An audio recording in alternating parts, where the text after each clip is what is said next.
ಇದು ಮದುವೆ ಮನೆಗಳಲ್ಲಿ ಮಾಡುವಂಥ ಬೀನ್ಸ್ ಪಲ್ಯ ತುಂಬಾನೇ ರುಚಿಯಾಗಿರುತ್ತೆ. ಇದನ್ನ ಹೇಗೆ ಮಾಡೋದು ಅಂತ ನೋಡೋಣ. ಮೊದಲಿಗೆ ಒಂದು ಪಾತ್ರೆಗೆ 1 ಬೌಲ್ ಬೀನ್ಸ್‌ನ ಈ ರೀತಿ ಸಣ್ಣಕ್ಕೆ ಕಟ್ ಮಾಡಿ ಸೇರಿಸ್ಕೊಂಡು, ನಂತರ ರುಚಿಗೆ ತಕ್ಕಷ್ಟು ಉಪ್ಪನ್ನು ಹಾಕಿ ಅದನ್ನು ಬೇಯಿಸ್ಕೊಳ್ತೀನಿ. ಈಗ ಒಂದು ಮಿಕ್ಸಿ ಜಾರ್‌ಗೆ 1 ಹಸಿರು ಮೆಣಸಿನಕಾಯಿ ಹಾಗೆ 1 ಇಂಚು ಶುಂಠಿ ಹಾಗೆ ಒಂದು ಅರ್ಧ ಟೇಬಲ್ ಸ್ಪೂನ್ ಆಗುವಷ್ಟು ಬೆಲ್ಲದ ಪುಡಿನ ಸೇರಿಸ್ಕೊಳ್ತಾ ಇದ್ದೀನಿ. ಹಾಗೆ ಒಂದು ಅರ್ಧ ಟೇಬಲ್ ಸ್ಪೂನ್ ಆಗುವಷ್ಟು ಜೀರಿಗೆನ ಆ್ಯಡ್ ಮಾಡ್ಕೊಳ್ತಾ ಇದ್ದೀನಿ. ಹಾಗೆ ಒಂದು ಅರ್ಧ ಟೇಬಲ್ ಸ್ಪೂನ್ ಆಗುವಷ್ಟು ಸಾಸಿವೆ ಆ್ಯಡ್ ಮಾಡ್ಕೊಳ್ತಾ ಇದ್ದೀನಿ. ಹಾಗೆ ರುಚಿಗೆ ತಕ್ಕಷ್ಟು ಉಪ್ಪನ್ನು ಸೇರಿಸ್ಕೊಳ್ತಾ ಇದ್ದೀನಿ. ಸ್ವಲ್ಪ ಉಪ್ಪನ್ನು ಸೇರಿಸ್ಕೊಳ್ಬೇಕು. ಆಲ್ರೆಡಿ ನಾವು ಬೀನ್ಸ್‌ನ ಬೇಯಿಸೋದಕ್ಕೆ ಉಪ್ಪನ್ನು ಸೇರಿಸ್ಕೊಂಡಿದ್ದೀವಿ. ನಂತರ ಈಗ ಒಂದು 1/4 ಟೇಬಲ್ ಸ್ಪೂನ್ ಆಗುವಷ್ಟು ಅರಿಶಿನ ಹಾಗೆ 1 ಕಡ್ಡಿ ಕರಿಬೇವಿನ ಸೊಪ್ಪನ್ನು ಸೇರಿಸ್ಕೊಳ್ತಾ ಇದ್ದೀನಿ. ಹಾಗೆ ಇದಕ್ಕೆ ಒಂದು 2 ರಿಂದ 3 ಟೇಬಲ್ ಸ್ಪೂನ್ ಆಗುವಷ್ಟು ಒಣ ಕೊಬ್ಬರಿನ ಸೇರಿಸ್ಕೊಳ್ತಾ ಇದ್ದೀನಿ. ಇದಿಷ್ಟನ್ನು ಸೇರಿಸ್ಕೊಂಡು ಇದಕ್ಕೆ ಸ್ವಲ್ಪನೂ ನೀರು ಹಾಕ್ದೇನೆ ಇದನ್ನು ತರ್ತರಿಯಾಗಿ ಈ ರೀತಿ ರುಬ್ಕೊಳ್ಬೇಕು.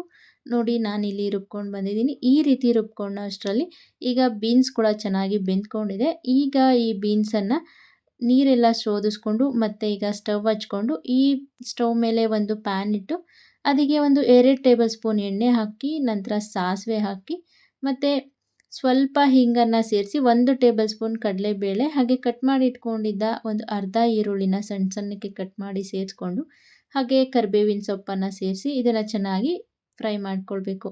ಇದನ್ನು ಫ್ರೈ ಮಾಡಿಕೊಂಡು ನಂತರ ಈಗ ನಾವು ಆಗಲೇ ರುಬ್ಬಿಟ್ಕೊಂಡಿದ್ದಂಥ ಮಸಾಲೆನ ಆ್ಯಡ್ ಮಾಡಿ ಈರುಳ್ಳಿ ಜೊತೆ ಈ ಮಸಾಲೆನ ಚೆನ್ನಾಗಿ ಹುರ್ಕೊಳ್ಬೇಕು.